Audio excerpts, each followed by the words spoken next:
The Grape Nuts Flakes program, starring Orson Welles, who is pinch hitting for Jack Benny, with Mary Livingston, Phil Harris, Dennis Day, Rochester, and yours truly, Don Wilson.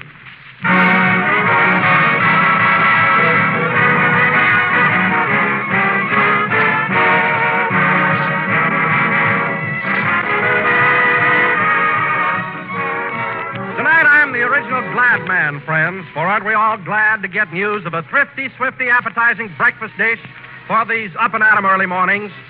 Then wait till we all tell you all about Grape Nuts Flakes, the crisp and toasty brown breakfast cereal that's always ready for breakfast before you are.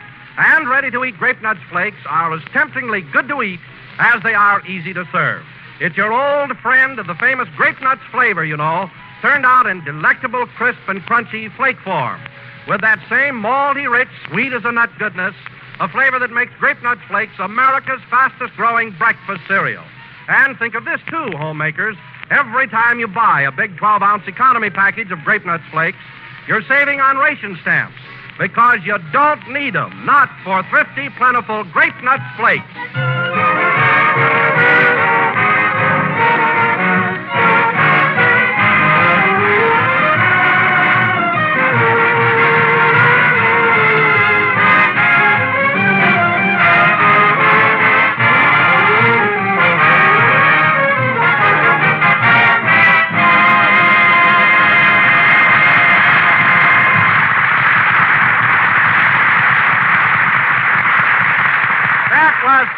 There, played by the orchestra. Now, ladies and gentlemen, before we start the program, let us reenact for you a little scene which took place a short while ago in a drugstore near the NBC building here in Hollywood.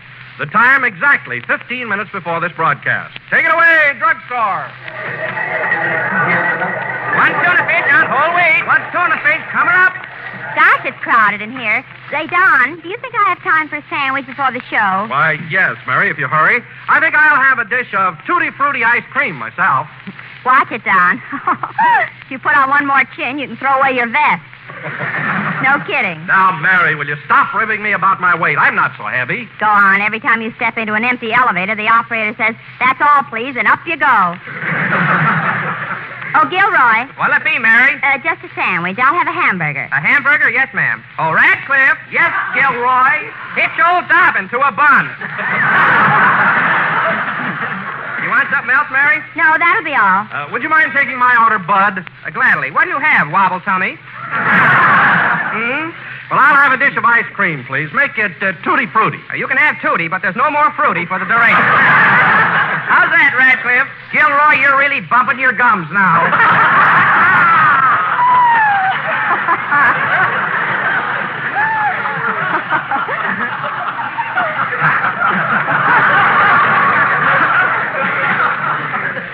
Yeah. Why don't you two jerks give up sodas and write for radio? We do. We just sold a lot of gags to old Red Skelton. Red Skelton? No, old Red Skelton, his father. Well, that's my fault for talking to you. Oh, hello, Phil. Hiya, Mary. Hello, Donzo. Well, Phil, is your orchestra all rehearsed for the program? Who rehearses? If I ever told my boys they was playing something wrong, they'd say, "How do you know?" Then I'd be stuck. Take it easy. Relax. That's my motto. Well, I hope Orson doesn't find out you didn't rehearse. Oh, Welty. Why, him and me is pals. We gave a lecture together at UCLA just last night. You and Orson gave a talk at the university? Oh, Orson did all the talking. I just sat there and let them professors feel my head once in a while.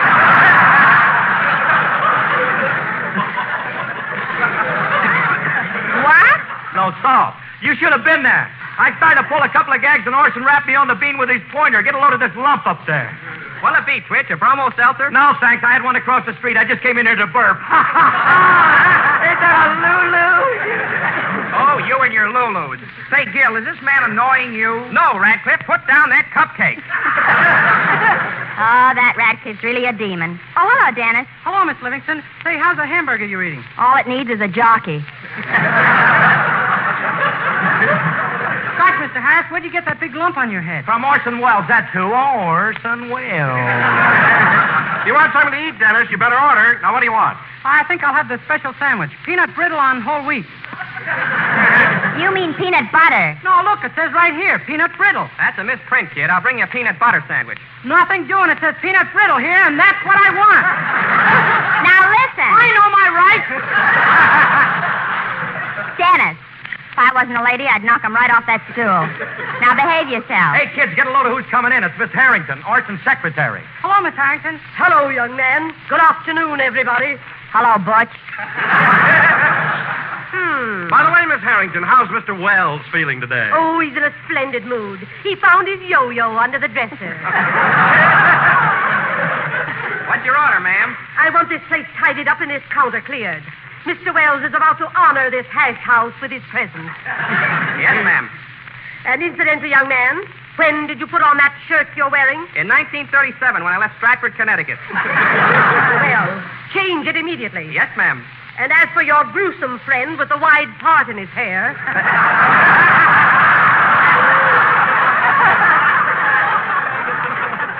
That's gotta be me. Would you mind lying under the counter until Mr. Wells leaves? Gladly. My feet is killing me. Attention! Attention, everybody! Mr. Wells is approaching.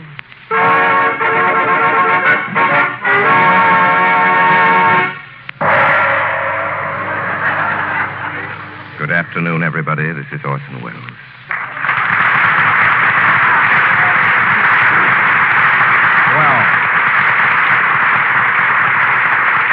Well, Mary, you look lovely today. Thanks, Orson. I stopped by your house to give you a lift to the studio, but the butler said you'd already gone. The butler? Oh, did Papa have that tailcoat on again? Well, at any rate, I'm sorry I missed you. There doesn't seem to be a vacant stool here. Take mine and I'll sit on your lap, babyface. That's sweet of you, Mary. Don't you think it's a little early in the day for romance? Well, Take it when you can get it. That's my motto. Dennis, please. Oh, boy. Yes, Mr. Wells? I'll have a cup of cold consommé madrilen, breast of guinea hen under glass, and a bottle of Chateau Lafite 1928. Hey, where do you think you are, at the Brown Derby? Get back under that counter. Yes, Mr. Wells. Whoop, off my head.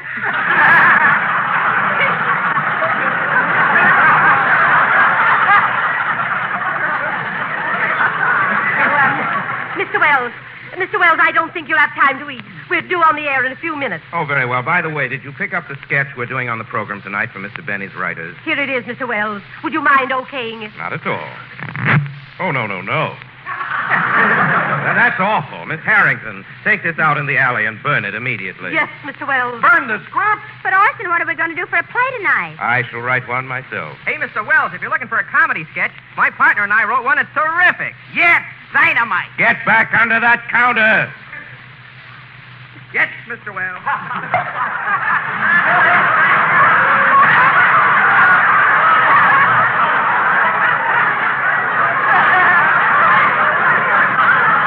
You wait for that long enough. It hurts. Sight gag, ladies and Well, gentlemen. how about it, Mr. Wells? You want to buy our play? Yes, deliver it to me at NBC as quickly as possible. Thanks, Mr. Wells. Come on, everybody, follow me. Last one in the studio is a rotten egg.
That was You'd Be So Nice to Come Home To, it says here, played by Phil Harris and his orchestra. Phil, you can stop waving your baton now. The number's over. Oh, yeah, thanks. Don't mention it. You see, old boy, I didn't get a chance to rehearse that selection, so consequently, I didn't realize it had reached its termination. If you get what I mean. That is due to your lackadaisical inadvertence. The conclusion of that number found you in a state of oblivious lethargy. You get what I mean? No, but my lump is throbbing. So I notice. It's fairly dancing. By the way, Mary, I've been meaning to ask you, how's Jack coming along? Is he over his cold? If he was over his cold, you wouldn't be here, brother.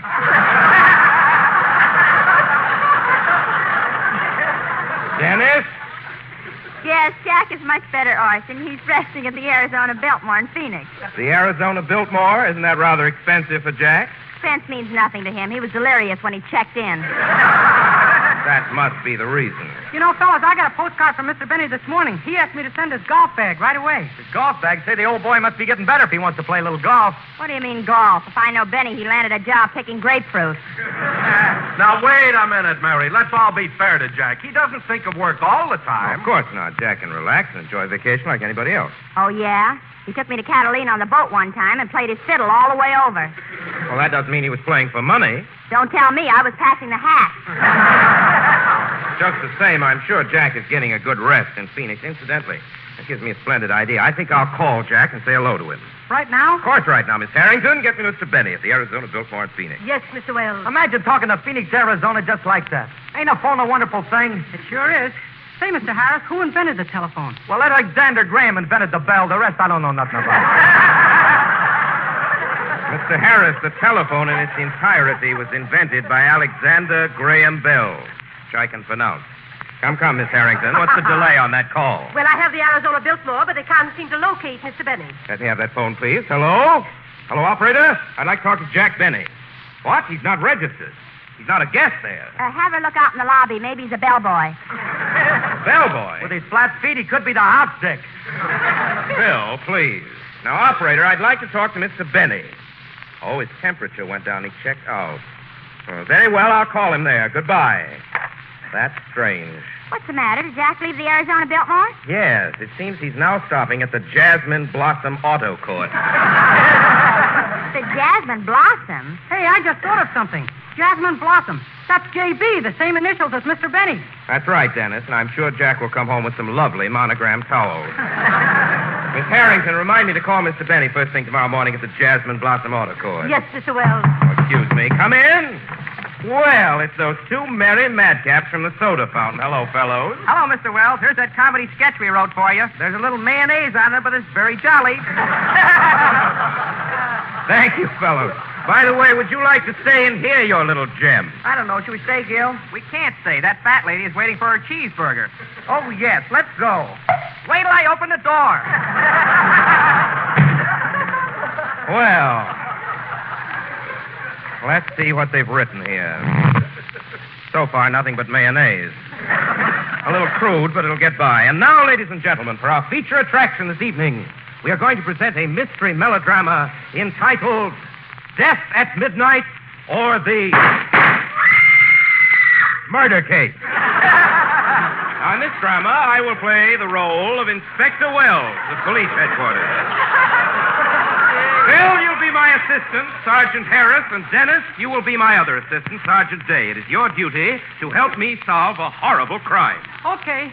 But I didn't do it, I tell you. I didn't do it. You're a policeman. Of course you didn't do it. Don't be too sure. And Mary. It's always a guy you never suspect, silly. Dennis, please. Now, Mary. Yes, Orson? In our sketch, you play the part of the mysterious lady in black. 6 of your husbands have strangely disappeared, and you've just married your 7th. I'm a busy little girl, aren't I? Decidedly. Well, that takes care of the casting for our play. Oh, I beg your pardon, Orson, but haven't you overlooked me? Don, overlooking you is like losing a bass drum in a phone booth. However, you should be the butler. And now, ladies and gentlemen, this play will go on immediately after... I'll take it. Hello? Hello, Mr. Wells. This is Rochester.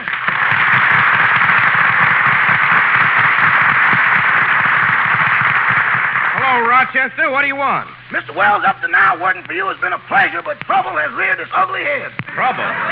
It's that Chinese cook of yours. We just don't speak the same language. Well, naturally. Naturally. What's the difficulty between you and Chong? You know those pork chops I got at the market yesterday? The ones I had to use commando tactics to obtain? Yes.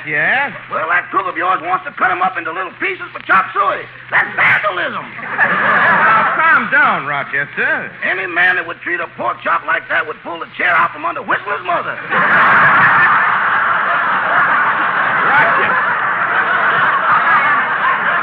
Rochester, don't get so excited. Good heavens, the way you talk, you think those chops were radium. I can get radium tomorrow. Let's see you get some pork chops. Now, Rochester, there's no reason why you and Chong can't be good friends. Put Chong on the phone. Okay, here he is. Hello, Chong. Hello, Ma, Mr. Wells. Now, Chong, I want you and Rochester to get along with each other. What's all this quarreling about? 我冇法子咯，個黑鬼仲識生字肉，我就叫佢洗乾隻口嚟啦，我咩嘢都唔俾佢識喎。 So he told me. Anything else? 住喺望屋路住啦，佢下等賤格人，佢入到我廚房做咩嘢？佢摸佢入嚟住啦。 You're absolutely right. Now, Chong, here's what you do. Cook the chop suey for us and give Rochester a couple of pork chops for himself. Okay, Mr. Wells, I'm very happy. Now put Rochester back on the phone. Rochester? Yes, Mr. Wells? Everything is all settled. John's giving you 2 pork chops, and you can cook them any way you want to. Cook them? I bought myself a gold frame. I'm going to hang them in my bedroom. So long, Mr. Wells. Goodbye, Rochester.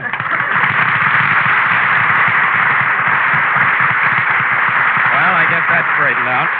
Sing, Dennis.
It can't be wrong, and that was Dennis Day singing. And Dennis, I don't have to tell you, that was very good. I'll say you don't. I heard it.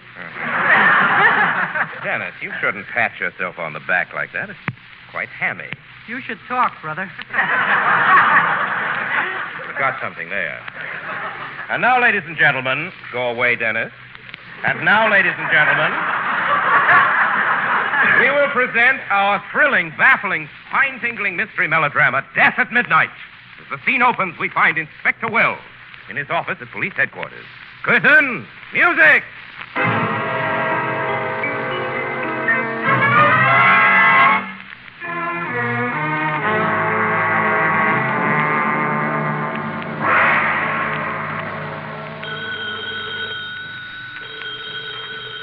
Is that the phone, Inspector? No, it's a preview for Whom the Bell's Tolled. Hello, police headquarters. Inspector Wells speaking. Help! Come over at once. I'm going to be murdered. Get away from that phone, you little double-crosser. I'll let you have it. Help! What was that, Inspector?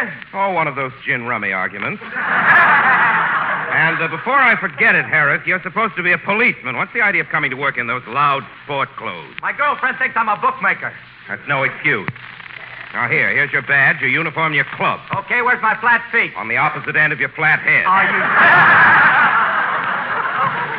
Oh, Inspector, What is it, Sergeant Day? somebody has been passing phony dollar bills all over town, and I've got one of them. A dollar bill, eh? And how do you know it's phony? Washington is wearing Lincoln's beard. Let me see that. You're right.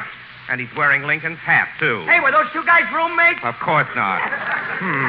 Washington wearing Lincoln's beard. This is the worst job of counterfeiting I ever saw. You think that's something? Turn the bill over. Good heavens. Hedda Hopper is sitting on the Eagle. Nice work, Day. We've got to report this to Washington. I thought he was dead. Washington, D.C. Hello, Inspector Wells speaking. Hello, Specky. This is Mrs. Lillian Gahagan Crumdyke speaking. You know, the lady in black. Why did you call me up, you naughty girl? Have you bumped off another husband? I didn't have anything to do with it. I went to the library just now, and he was slumped over the radio with the Fred Allen program going full blast. Or was your husband dead? He must have been. He didn't turn it off. So long, Specky. Hold everything, Mrs. Crumdyke. I'll be right over. Sergeant Harris, Sergeant Day. Yes, Inspector. Come on, boys. We're going over to investigate a murder. And I have a hunch this crime was committed by... By who? I can't make this out. There's mayonnaise on it.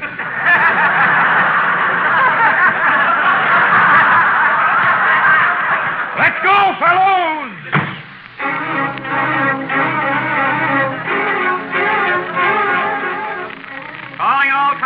Calling all cars. Eddie Lamar locked in her closet. Take it easy, boys. That is all.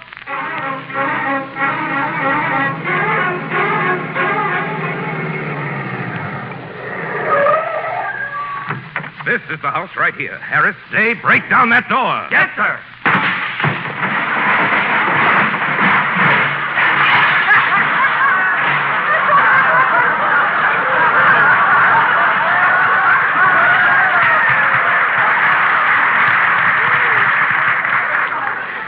Good evening, gentlemen. Did you ring?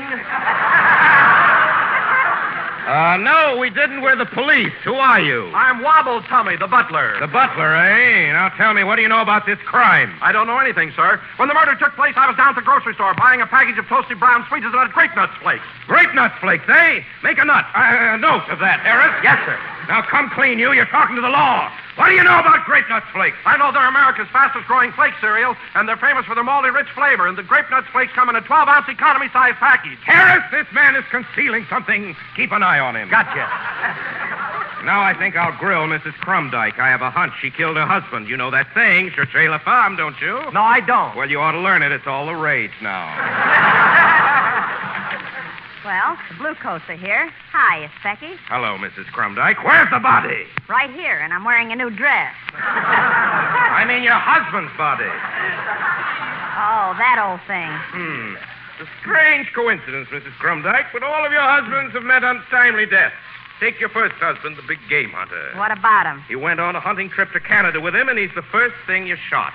Well, he looked like a moose. No excuse. Now, I want a confession, Mrs. Crumdyke, and I want it now. Start talking. Well... It's no use. You murdered your husband, and you might as well admit it. Well, here we go again. Lies! Lies! Nothing but lies. You hated your husband, and you couldn't stand him any longer. Now tell me, How did you kill him? Well, I don't believe it. I'm arresting you, Mrs. Crumdyke. Arresting you for the murder of your husband. Tell me, what's his first name? well. Otto J. Crumdyke. Slap the bracelets on her, Harris, and let's go. Oh, Inspector, Mrs. Klondike is innocent. Innocent. Yes, someone just threw a note in the window and it solves the whole case. Give me that note. Where is it? I ate it. It was covered with mayonnaise. Come on, Harris. Let's get over to Hetty Lamar's house. She may still be trapped.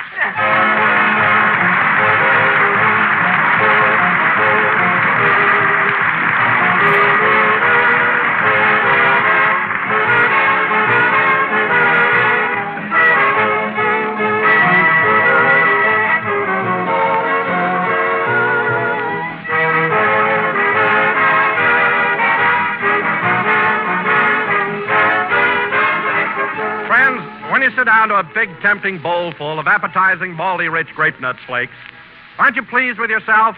Well, you should be, because it's smart to go for a breakfast dish like that. One chuck full of swell flavor, plus wonderful all-around nourishment. And you're in good company, too, for your neighbors all over the country are also calling for grape nuts flakes. The farmer, the salesman, the welder, the kind of folks who get things done.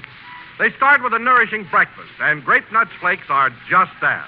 For Grape Nuts Flakes are a whole grain cereal, crammed full of whole grain food values, including iron, niacin, and vitamin B1 for appetite, nerves, and tip-top energy. Vigor, vitality, vitamins. That's the eating for you with delicious, toasty brown Grape Nuts Flakes.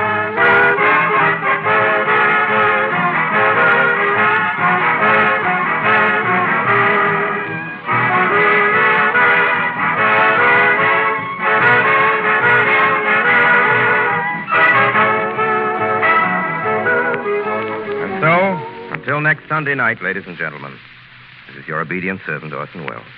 Mary, I want to compliment you on your performance tonight in the role of Mrs. Crumdyke. I was pretty crummy, huh? Well... Good night, folks. Good night, doll.